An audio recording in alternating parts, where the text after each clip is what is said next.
Confidence is your best accessory. There is nothing else you need. The only thing you need to wear well is your confidence. Confidence truly is the key to getting ahead in life. If you believe in yourself, the world will believe in you. Because perception is reality. I don't think confidence is something that you are born with. I don't think confidence it's a skill set. And I had no confidence growing up. As a child, I had very low self-esteem. I was a kid full of fear, insecurities, somebody who had very low self-esteem, didn't believe in myself at all. The only thing that I knew that I had was the ability to work bloody damn hard. And that's the only thing that I did. Confidence is something I taught myself over the years. I started becoming okay with who I am. I became the best version of me. And then I sort of said, I'm okay, I'm alright. Your flaws are fine. No one is perfect. None of us. We all have bad days. We're all gonna feel like shit sometimes. You're all gonna have bad days, and that's fine. We have this crazy standard, especially with the internet, where everything has to be perfect all the time, and we have to look perfect, we have to behave perfect, we have to say the right things. Everyone screws up, and that's all right. Laugh through it, don't take yourself too seriously, and make sure that you don't live for someone else's validation. It's your validation that you need. Be yourselves. Guys, it's great to be you. Whatever you might want to be, that is the best version of you. So you drop stuff around, or you are clumsy and you're a klutz, but it's you. And that's what makes you special. We are going through our problems as a world right now because that's what we do. Because we put people in boxes, because we stereotype, because we say everyone who's like this will be like that. But not in my experience. Nothing is a straight line. And we need to stop looking at the world like that. Diversity shouldn't even be a conversation. It should be normal. When we look around this room, there's not one kind of person. I don't even see one kind of person in one row.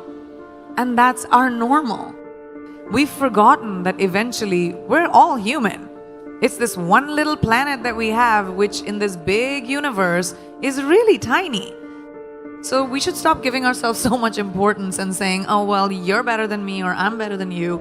We all are basically humanity. And let's go back to that and bring compassion and kindness into beauty and not be so hard on ourselves or other people.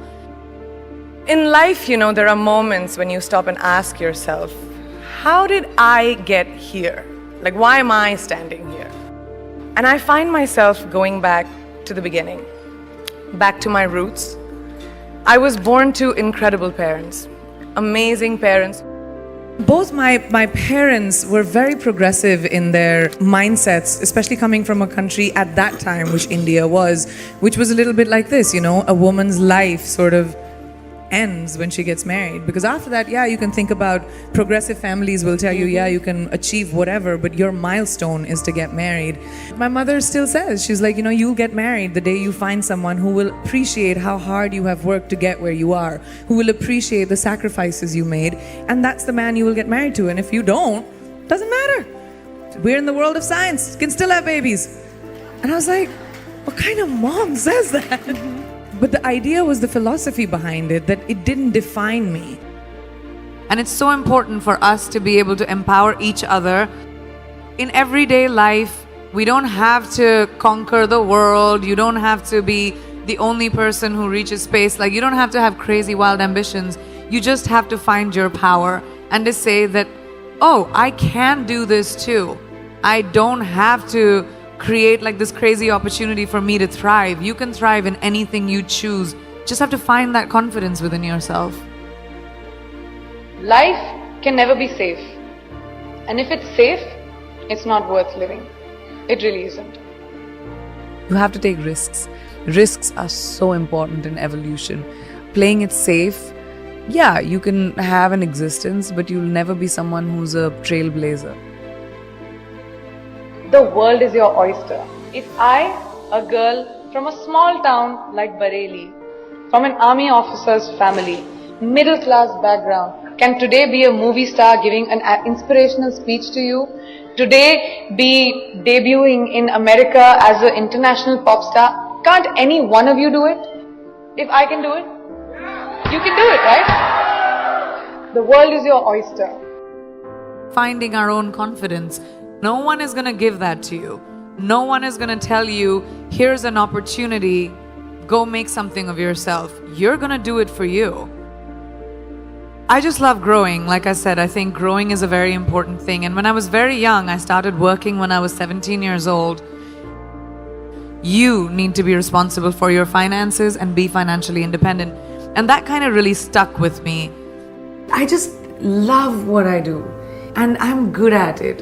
And I love the ability to wake up in the morning and say, oh my God, I get to go to work. I mean, how many people in their lifetimes do a job that they love doing? Most people do it for survival.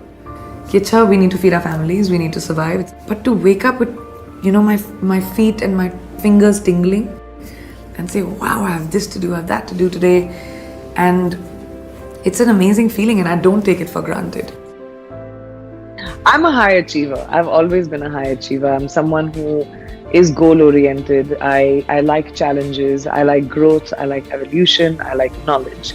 So when you put all of those things combined, I have a lot more I want to do. I've had multiple things that haven't worked out in my life. I mean, I just don't talk about them. I'm not someone who rests on my failures. I believe that they are a natural part of life and failure will happen to every single person. And what you do after failure, that makes you the person that you will become.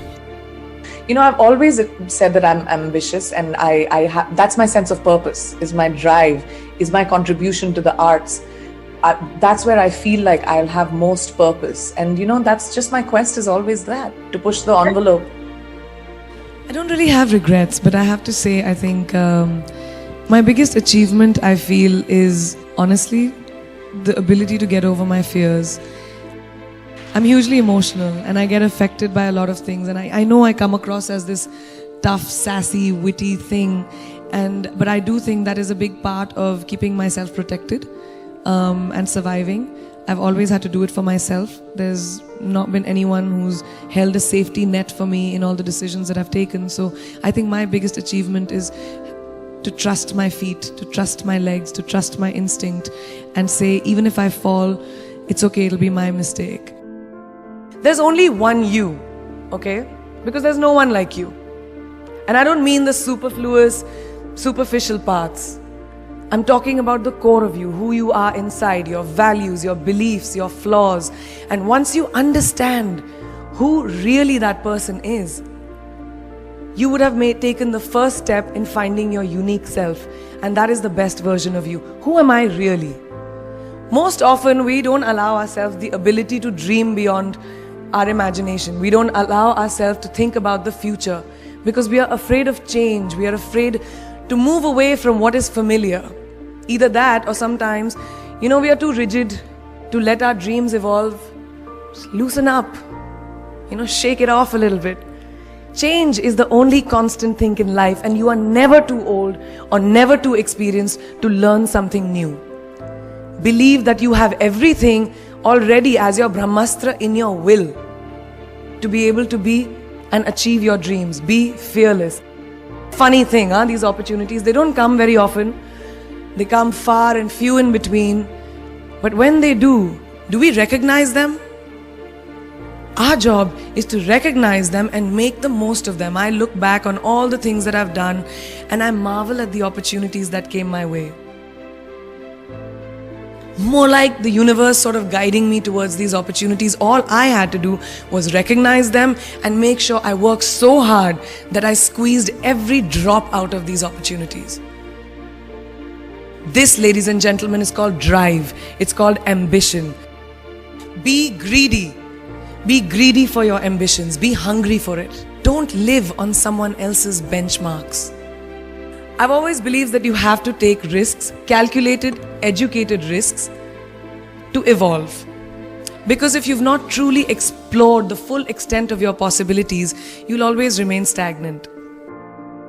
Excellence is the pursuit of my life in anything that I do. My ambition gives me purpose. And I think purpose is very important in life. You have to have a sense of purpose. Whatever that might be, it could be your children, it could be your family, it could be your career, it could be anything. I think my purpose is the pursuit of excellence in anything that I do. I don't like doing anything less than perfect. I want them to say that I left behind a legacy. I want my kids to feel like, proud to say that that's our mom. I want people to say that I made a dent in my art, in entertainment, in my profession. I think people confuse discipline with like punctuality sometimes, but that's not what discipline is. Discipline is being prepared. Discipline is riyaz. Discipline is training. Discipline is learning. Discipline is knowing that if I'm going to do a job, I'm going to give it my 120%, otherwise I'm not going to do it. One mistake can cause a big butterfly effect. Learn to be like water. Adaptable, fit into any vessel, have a sense of calm, have a sense of patience. But ambition is extremely important. And I don't just say this to girls, I say this to boys and girls. Just everyone who wants to be able to have a purpose in life, have an ambition, have the guts to find your glory.